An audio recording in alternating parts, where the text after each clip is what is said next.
Thank you. Well, thank you all for having me. This is an amazing honor, and I want to use this time to share a few ideas that I like to think about and that have helped guide me throughout my career and have guided me out of school into building companies. But also I want to get as quickly as possible to questions, because I believe the best sort of invention, the best sort of conversation happens in this dialogue. So I'm excited to hear not only questions but also ideas that we can share together. So my name is Jack, and I never grew up wanting to be an entrepreneur. It's not something I woke up in the middle of the morning, middle of the night saying I really need to be an entrepreneur. It's something that I really never entered into my vocabulary at all. And I've never thought about building companies, never thought about becoming a CEO, never thought about becoming a leader. When I was a kid, I wanted to do some pretty simple things, which I thought were simple at the time, which was I wanted to be a sailor. I wanted to sail around the world. By the time I was 21, I completely failed in that ambition. I wanted to sail by myself and have a cat as well. Again, failed with that ambition as well. I wanted to be a sailor because I wanted to explore the world. I've always had a curiosity about how the world works, and I want to see the world. I've always wanted to see every aspect of it and really be wherever I thought was most interesting, and that was the sailing aspect for me. I wanted to be a tailor, and this is not a picture of the water. This is actually a picture of denim. What was interesting about tailoring was the aspect of craft, building something with your hands that someone else would delight from, and not being delighted just in the end product, not being proud of just the end product, but all the work going forward into it, right? The actual craft of building something, of constructing something like denim. And I was always fascinated by denim because it's this natural journal that you wear. As you wear jeans, if you put your phone in your back pocket all the time, it's going to actually make an imprint. So you can look at someone's jeans, you can actually see how they live, how they move, and what they do with their life. And I thought that was just an amazing, amazing concept and really well crafted. And I wanted to be a surrealist painter. And this was the one that my parents never really understood all that well. In many ways, I didn't either. But I've learned so much from artists. I've learned that you can see the world in a completely different way. In fact, you can make up how the world should look, and then you can build it, and you can paint it, and you can actually share it with people. And that actually inspires action, inspires people to move, and inspires people to think in a very, very different way. And I thought that was just an amazing, amazing idea. And if I could explore the world, if I could craft something and really learn how to build and how to build a vision of what I wanted to see in the world, I could do amazing things always. And that was the concept that I've realized over time is the most important thing for me to do is to see a picture of where I want to go, see a picture of what I want to do in the world, and then figure out how to work backwards from that. And to make sure that every single detail of working backwards from that I'm proud of, something that I love to do. I love the work, not just the end product, not just the end picture, but every step along the way. And in that sense, also be able to explore the world. And I found this great quote by William Gibson. Anyone know who William Gibson is, just by a show of hands? Unfortunately, too few. So William Gibson is a science fiction author, and he coined the term cyberspace. He coined the term cyberpunk in a novel called Neuromancer. And he has this great quote, which I think really captures everything that we're trying to do in this world as entrepreneurs, as founders, as builders of companies and products and ideas, in that the future has already arrived. It's just not evenly distributed yet, which is an amazing thing to think about. And this is exactly how we run our companies as well. We get before the company and say an idea that can change the course of the company can happen anywhere in the company. The future is already in all of your heads, and your work, everything that you have to do in your life is to distribute it.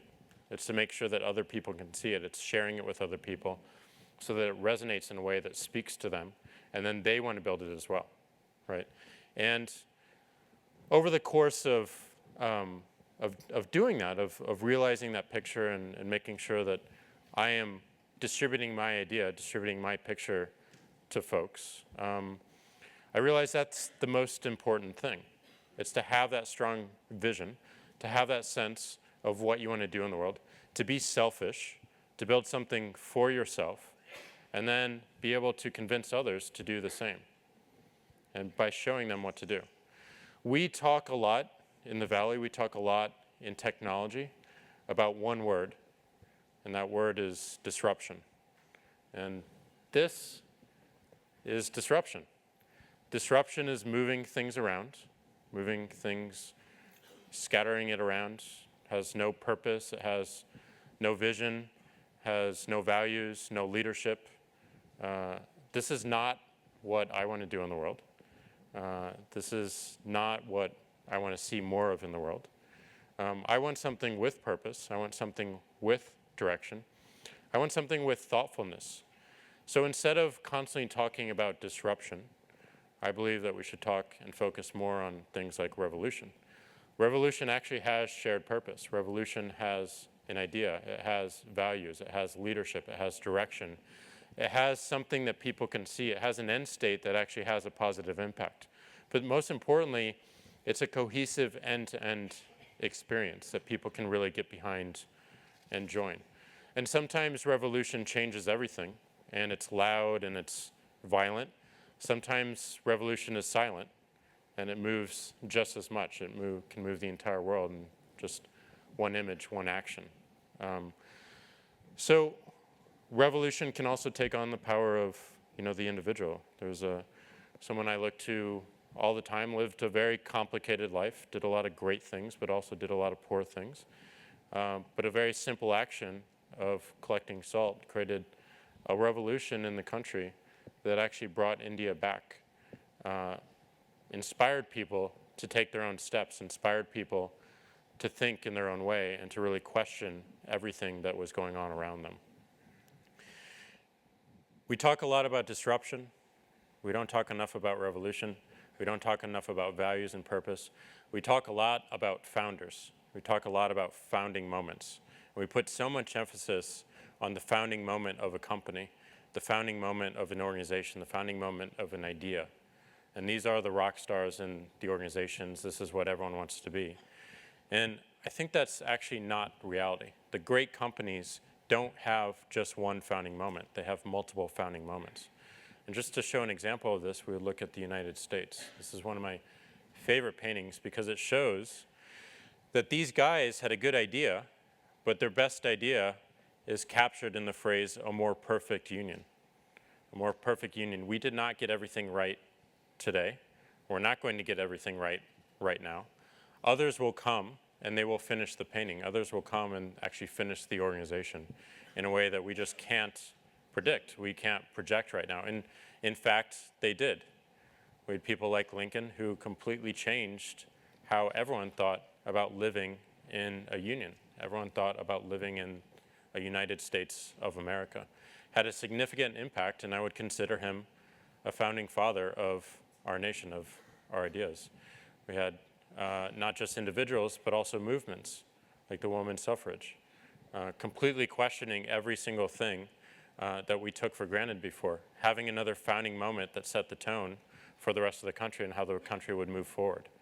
JFK not only doing it in this country, but also pushing us to explore outside of our planet itself and pushing ourselves to make sure that we're taking on significant engineering challenges, that we're really going beyond what we consider possible.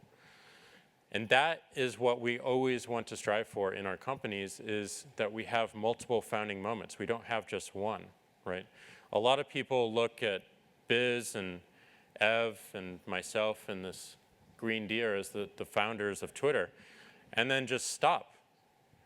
But the thing is, Twitter has had multiple founding moments throughout its history. We had one spark in 2006. We built and we built and built, and then we listened. We listened to the people using the service. And in fact, a lot of what you see in Twitter today, the @ symbol, the hashtag, the retweet, the word tweet, came from the people using the service. It was not something that was invented by the company. It was not something that was invented by any of these guys up here. We just made it easier because we were really good listeners. We built a simple utility that anyone could come to and build their own social products on top of it, and then use it in a way that made sense to them on a daily basis, tweet by tweet by tweet. And with every single thing that they did, we were able to make that a little bit easier and make that with less friction. And that increased the usage and increased the conception of all the people who were going to use the service and going to use the system. So the world certainly places a lot of attention on these founding moments, but in fact, you don't really need to start a company to have founding moments. You don't need to start a company to actually take the company in a completely different direction.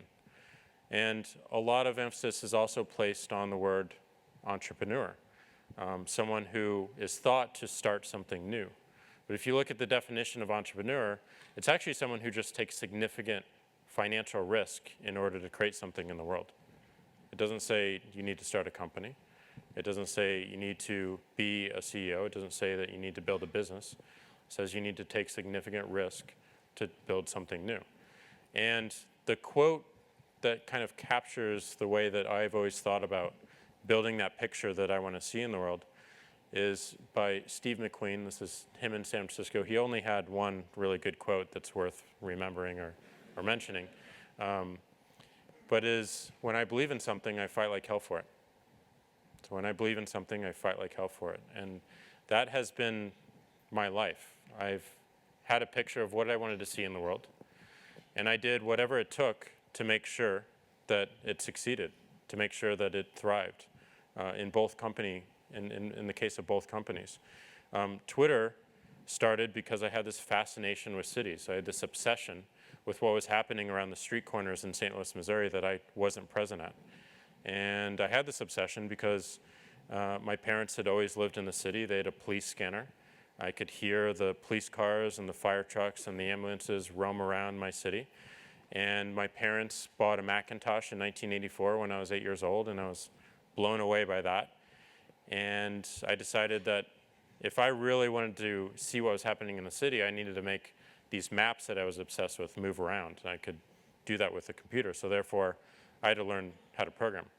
I never wanted to be a programmer. I never wanted to be an engineer. I just had to do it to see this idea work out. In 14, I actually learned how to do enough where I could draw the map on the screen, and I could draw some dots, and I can move the dots around. And I figured out how to constrain it within the streets, which was a great day for me. And then I would listen to these ambulances, and they would be, I'm at 5th and Broadway. I'm going to St. John's Mercy. I have a patient in cardiac arrest. I would type that into my program. I could see the dot move, and that would be an ambulance move in my city of St. Louis, Missouri. So suddenly, I had this picture of the city was doing, and I had added more and more data sources. I figured out how to get into some databases that I could actually see some of these things myself. And then I could put them in my program. And then one day I realized at 16 that there's a whole industry around this. It's called dispatch. So I should find the biggest dispatch firm in the world, and I should go work there, because then I can see the entire city. And I found one. It was called Dispatch Management Services in New York City. They'd just gone public, and I could not figure out how to contact them. So I was, by this time, pretty good with computers, very curious kid, and I figured out that they had a hole in their system. And I got into their system, and I found their email address list for the entire corporation. And I got the email for the CEO, and I got the email for the chairman, and I sent them an email and said, I'm Jack, you have a hole in your system, here's how to fix it, and by the way, I write dispatch software. And a week later, I was hired, and that was my resume. So I moved out to New York City. I dropped out of school for the first time. I went to NYU. I started working on the system. I was loving it because I could see the entire city now. We had taxi cabs, we had black cars, we had couriers, we had emergency. I could see swarms of taxi cabs going to the Met for an event. It was just an amazing, amazing thing. And somewhere along the line, after that, I then dropped out of NYU. So I'm a double dropout, which I don't think anyone else can claim in the dropout league. I dropped out of NYU. I went to San Francisco, and we started a web-based dispatch firm. The company was a complete and utter failure. But the one thing that I did realize during my time there was I had all these verticals. I could actually see the city in a very, very interesting way. But I was missing one key element, and those were the people. Where were the people? What were they doing? And where were they? What are they thinking? And that's where the idea for Twitter came from. 2001, I tried to build a system with my RIM 850, which was a little snub-nosed pager, email pager. I spent a weekend, I wrote a simple program so I could email it. It would send an email out to all my friends that I listed out. And I went out to Golden Gate Park. I said, I'm at the bison paddock in Golden Gate Park, typed in an email, went out to the service, and I quickly learned two things. First, no one cared. No one cared that I was at the bison paddock. And then second, no one else had a BlackBerry. So it was the completely wrong time and the wrong technology for this. I put the idea on the shelf.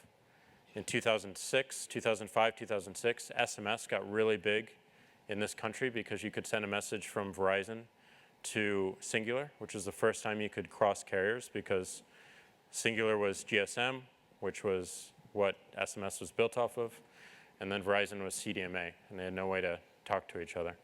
But in 2006, you actually could, so it just became huge, even though the rest of the world had it for 10 years and was using it very effectively for 10 years. I just fell in love with the technology. This is a technology that barely works, but it's on every single device.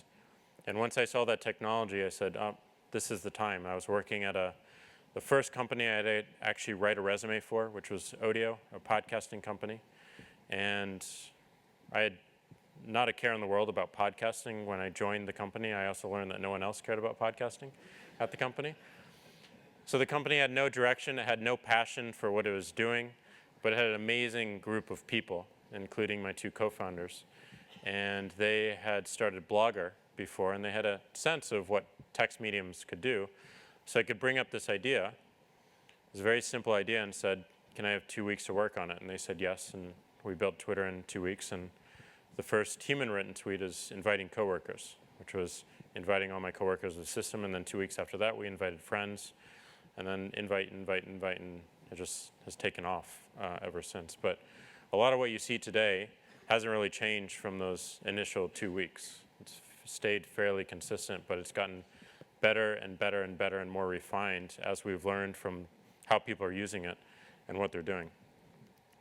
In 2008, at the end of 2008, I departed the company. I switched roles with my co-founder, Ev. He was chairman. I was CEO. He became CEO. I became chairman. And I reconnected with my roots. I reconnected with where I'm from, which is St. Louis, Missouri. And I reconnected with my friend Jim McKelvey, who was my first boss when I was 15 years old. He was actually my second boss. My first boss was my mother when I was 14 years old at her coffee store, making cappuccinos for people who didn't know what really a cappuccino was. St. Louis was not that sophisticated at the time. And I would make cappuccinos, and I hated coffee, and I would serve a cappuccino and give it to someone, and they would say, this is the best cappuccino I've ever had. And I said, really? That's the first one I've ever made. So I knew the bar was very low, and I could only go up from there. But Jim came into my mother's coffee store and said, do you know anyone who loves computers, works with computers? And I said, I did. And I worked at his office that night, and we just developed this great friendship. I went back to St. Louis in 2008 for Christmas, and we wanted to work together. We wanted to do something together. We didn't really know what. We didn't know what to do together.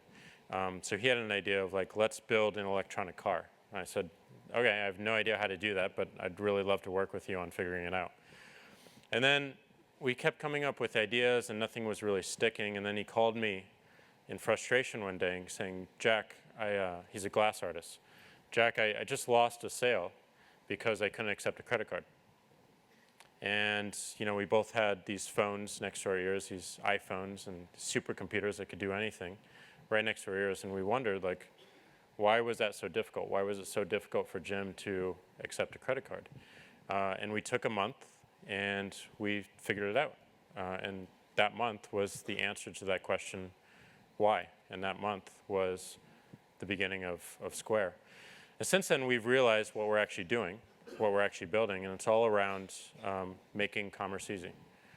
So with Twitter, we made communication easy. We simplified it down to its base essence. With Square, we want to make commerce just as easy. And the interesting thing about communication and commerce is I don't really see a very large difference between the two. We were actually trading goods as a civilization before we were using language to speak with one another. Commerce actually was occurring before communication was occurring. And communication has always been worked on to be more efficient and more free and more frictionless and easier, simpler.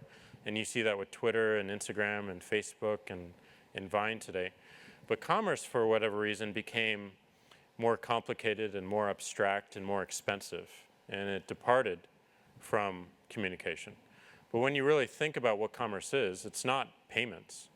It's a simple activity between buyer and seller. It's a simple exchange of value. Exchange of value is just communication. So our mission at Square is to make commerce as free as communication, to make sure that it goes back to its natural state, to make sure it goes back to something social, something that is conversational.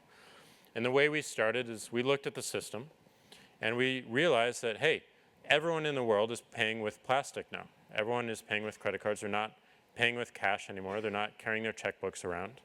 So you have all these people using these cards, but you barely have anyone who can accept them. No one can accept them for whatever reason. We didn't really know what the reasons were, but we found out. We saw that people were not only charged for the hardware, they were charged monthly, they were charged a PCI fee, they were charged a fee for the transaction, they were charged a percentage fee, which is called the interchange, which is just this giant guessing game of things that you have to do. And it took anywhere from a week to 4 weeks to even start accepting credit cards, right? So if the economy is moving to plastic and you can't participate as a small business, as a medium-sized business, or even as a large business, then how do you build your business up? How do you remain relevant? The answer is you can't. So that's the problem that we wanted to solve immediately because Jim had that problem, because we wanted him to be able to accept credit cards. That was the picture initially, and it was something that we could achieve. We decided that we wanted to get it down to such simplicity that someone could download an app and in under a minute start accepting credit cards. Download an app, put in their name, put in their mailing address, we would send them a free credit card reader, and they were in business. So this is Square. You plug it into the phone, and it's very simple. And we actually were able to do that. We actually were able to build the hardware, we were able to build the software, and we did that in 1 month. And this was the best company to pitch and demo in the world, because I would go around to all my friends and to all these investors and say, do you want to see my new product? And they would say yes. And I would say, well, give me your credit card. And they would say no. And I would say, well, I'll show someone else then. And they would say, okay. And I would take anywhere from $5 to $500, depending on who it was.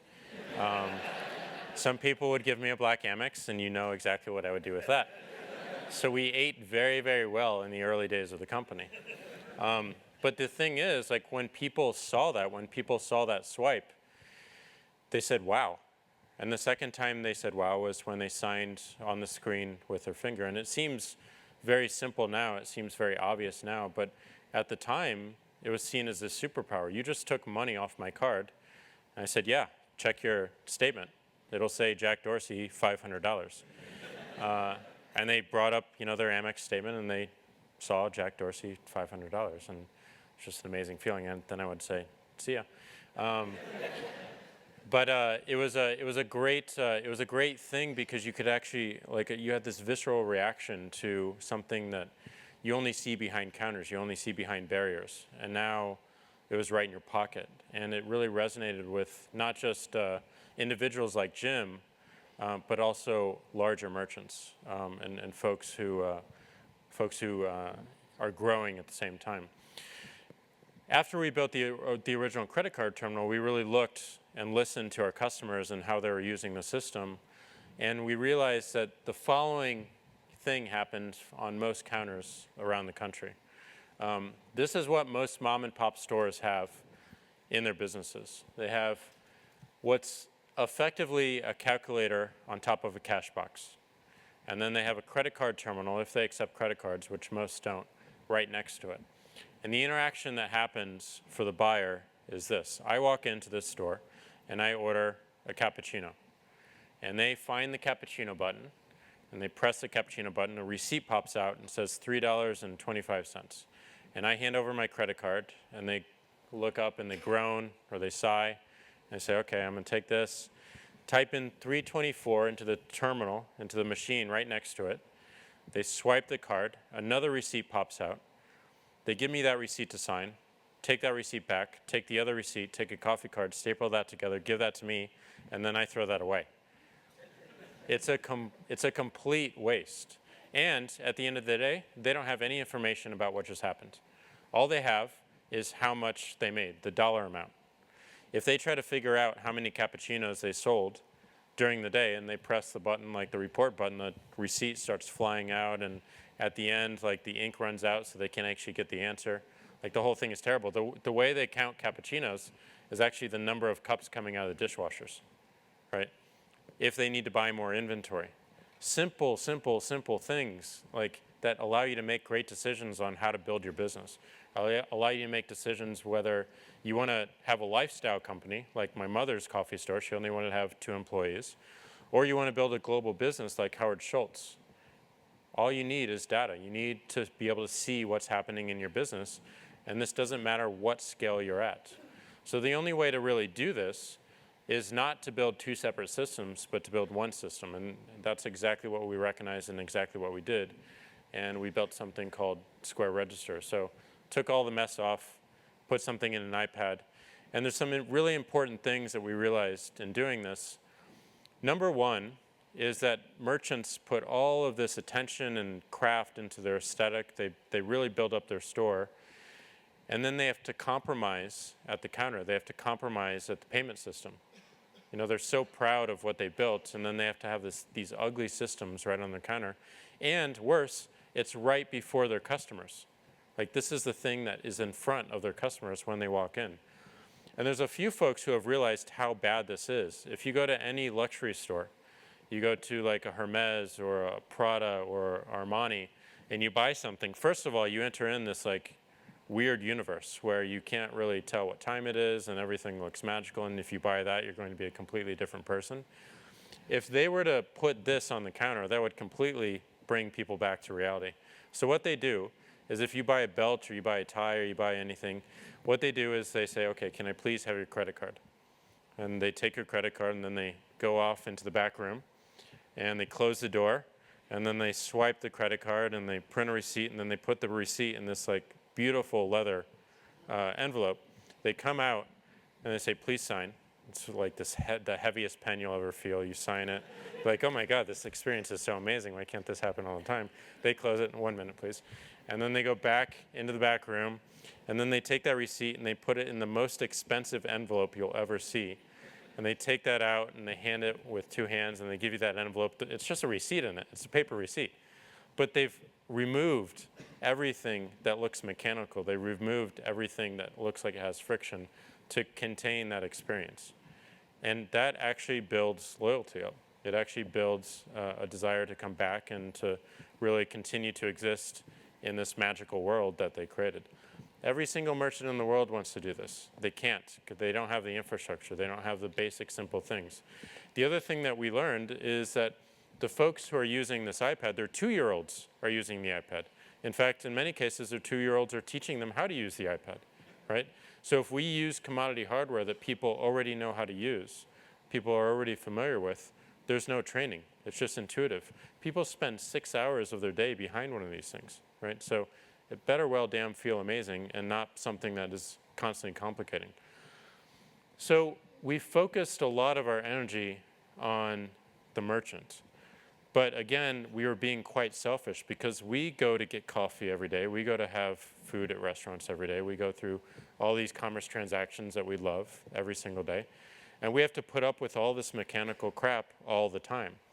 So if we can fix this side of the counter, we can actually improve the buyer experience, our experience. Not all of us in the company are merchants. Barely anyone in the company is a merchant. I hope. They may be doing a side business, I'm not sure. But we've always approached it in this very selfish way of let's improve the buyer experience, because if you improve the buyer experience, you'll have more buyers, and that means more commerce for sellers. That means more transactions for sellers. But we can do even more. So we built the credit card terminal, then we realized we have to actually build a register to account for someone's entire business. We have to give them great analytics so they can build their business up, make simple decisions around it. But we can do more than that. We can actually improve the payment experience, and we can make it disappear. And I got in front of the company one day and I said, I want us to build an experience where I can walk into a coffee store, I can order a cappuccino, I can take the cappuccino, and I can walk out. And on my way out, I will wonder if I paid or not. Right? It should feel that intuitive, and it should disappear completely. And the company came back 3 months later and built it. And we called it Square Wallet. And what it does is you have a consumer with a phone. They download Square Wallet. They link their credit card once. And then you have all these merchants around. And for your favorite merchants, you can turn on hands-free payment. And what that means is you put your phone in your pocket. You keep your phone in your bag. You leave your wallet at home. You walk up to the merchant. You walk into their store. And as you walk in, your name and your face appears on the register.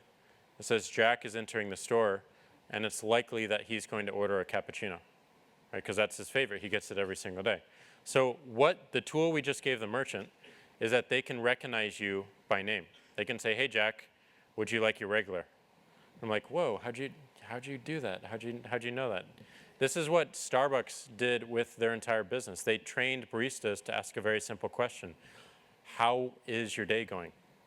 Very, very simple things. And then the barista learns about that customer. They recognize when they come back in. That's what builds loyalty. So every single merchant that uses Square has this tool where they can recognize their customers coming in. They can say, hey, Jack. And then all I have to do is say, I'd like a cappuccino. You can put it on Jack. They hand me the cappuccino. I walk out.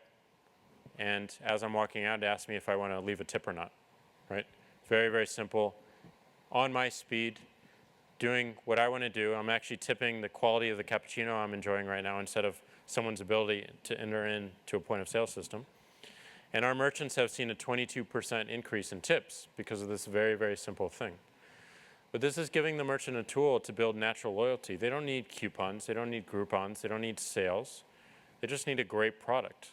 And they need to be able to recognize their customer. And what this means is not just at that place do I have this VIP experience, but anywhere I go that's using Square, I can walk in and they know who I am and they know what I like.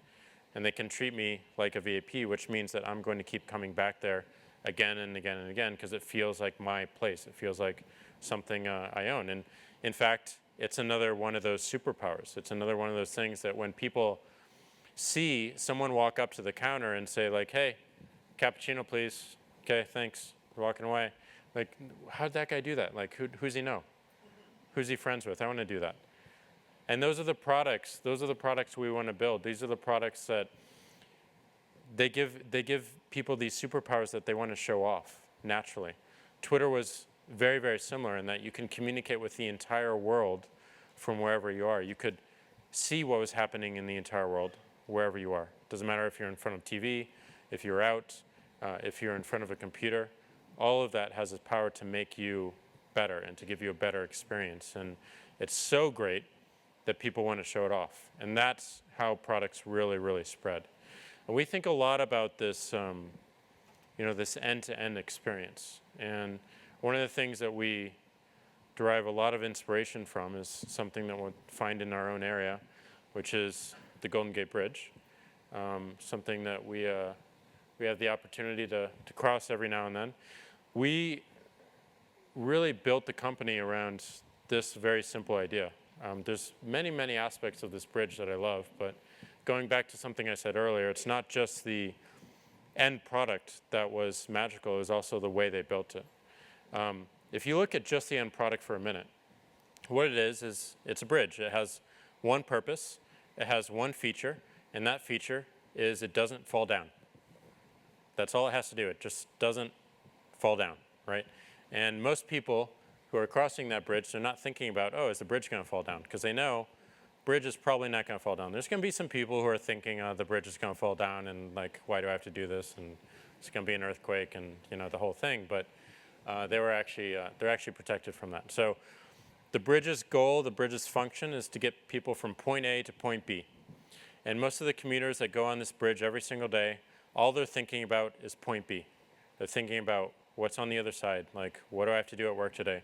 What's for dinner tonight? Like, what are my kids going to say tonight? Like, where am I going? I'm going to this concert. I can't wait to get there. They're thinking about point B, and they're thinking about point B so much that the bridge completely disappears.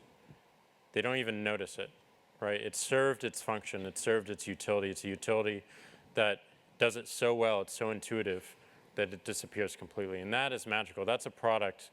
Those are products that I want to build, things that are so intuitive and such a part of people's lives that they disappear when you're using them, right? And that's how we think about Square. That's how we think about Twitter.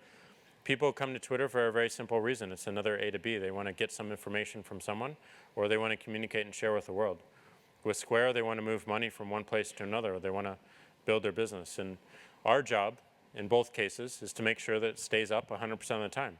If we have any failures, if we go down, if we have any issues, then we are putting ourselves and our issues in front of our customers, and they're going to notice it. They're going to start thinking about all the failures of the bridge. They're going to start thinking about the failures of Twitter. They're going to start thinking about the failures of Square instead of the reasons they came to us for. So we want to disappear.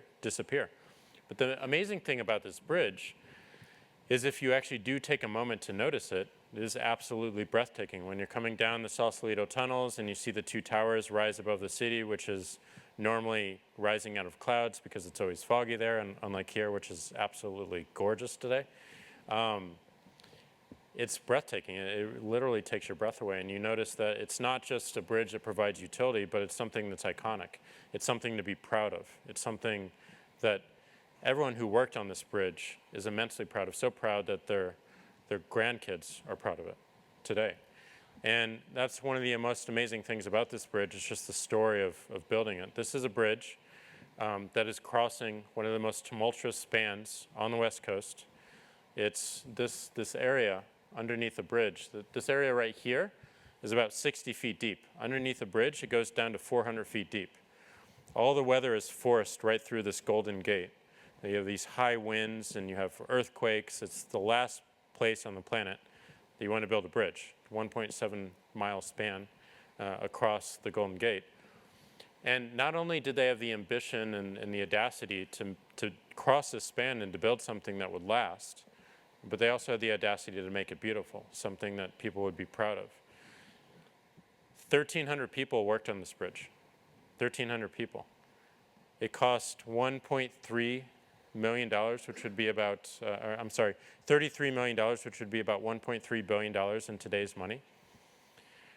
They gave themselves a goal of building it in 5 years. They built it in 3 years, in 1934, which is amazing. And it just celebrated its 75th anniversary. It's still up. It's still something that we look at and we wonder at and are proud of. You contrast that with what's happening with the Bay Bridge right now. The Bay Bridge has been worked on by over 200,000 people, this extension, right? It's not over a very tumultuous area. It's pretty simple. It was completely manufactured in China, shipped over here to be assembled. The goal was originally about 7 years. It's been over 12 years now. No one is proud of this bridge. No one is proud of that huge amount of bureaucracy and the teams and all the mass and the resources it took. So small teams can do really audacious, amazing things if they have a vision for what they want to see. They didn't just build this bridge and said, well, we need to build a bridge across, and we'll figure out what it looks like when we're building it. We don't know where it's going, but we'll figure it out. No, they had a specific vision of what that would look like. And it wasn't just an engineer saying this is what it's going to look like. It wasn't just an architect saying this is what it's going to look like. It's the pairing of the two. If you give an engineer this job of building this bridge, it would stay up 100% of the time, but it wouldn't be something that anyone would want to remember. If you gave an architect the same job, it'd be something that would look absolutely gorgeous, but it wouldn't stand up. No one could use it, right? So it's this pairing between the two that actually creates something like this, which is just absolutely stunning when you see it in person from every single angle. So we want to build companies, we want to build products, we want to build ideas that have a timeless, effortless value, such as the Golden Gate Bridge, something that we can look at and draw inspiration every single day. But every company, every idea, everything that we do has to have some sort of purpose. It has to have the answer to the question why. And this is the question that I think is one of the most important to ask. It's the easiest question to ask, which is why kids ask it all the time. And it's the hardest question to answer, which is why adults get so frustrated by answering the question. But if you keep asking why, you keep getting to the essence of what's most important. And that is where truly great ideas, where truly great companies come from, is the constant asking of this very, very simple question, getting deeper and deeper and deeper, simpler and simpler and simpler into a great question. But that's how you drive your purpose and your vision. And there's this great quote by Bill Clinton, which really speaks to Square's purpose and what we're trying to do in the world, which is work is about more than making a living, as vital as that is. It's fundamental to human dignity, to our sense of self-worth as useful, independent, free people. So when I was starting Square, I was really nervous. Like, how can we attract people to work on payments? It is the least sexy thing in the world. Like, no one wants to work on payments. No one wants to even deal with it. It's not something that people wake up and say, oh my God, I need to work on payments today. I want to revolutionize payments. Like, nobody says that. But we can focus on what's really meaningful in payments, and it's not, and the realization it's not about payments. It's about the experience. It's about that end to end. It's about building something that allows more conversation to happen. It's about building something that fades away and disappears completely so people can focus on what's most meaningful to them. So before we get into questions, I thought I'd end a very simple founding story of my own, which is where I came from. My father, when he was 19 years old in St. Louis, Missouri, started a pizza restaurant with his best friend. And they called the pizza restaurant Two Nice Guys. And they were very nice guys. My father didn't finish high school. His best friend didn't finish high school. They never went to college. They just loved making pizza. Again, they didn't wake up thinking, I need to be a founder. I want to be an entrepreneur. They just loved making pizza. They loved the delight on someone's face when they were enjoying what they made. It's very, very simple, very pure. And the business started doing really well because they put a lot of their heart into it, and they loved everything they did. And they wanted to preserve their friendship, and they wanted to preserve the sanctity of the business, so they made one rule. They had to hire wait staff. And their one rule was they would not date any of the wait staff. And the first person they hired was my mother. And my father fell in love with this girl, Marcia, in a week, and realized that, oh my God, I'm about to break the rule. So he went to his best friend, and he said, I fell in love with this girl. You can, the business is yours. I broke the rule. And then I was born 10 months later. And that was my founding story. So I thought I would end the speech and start the questions keeping the baby picture up. So that always takes the edge off the questions a bit.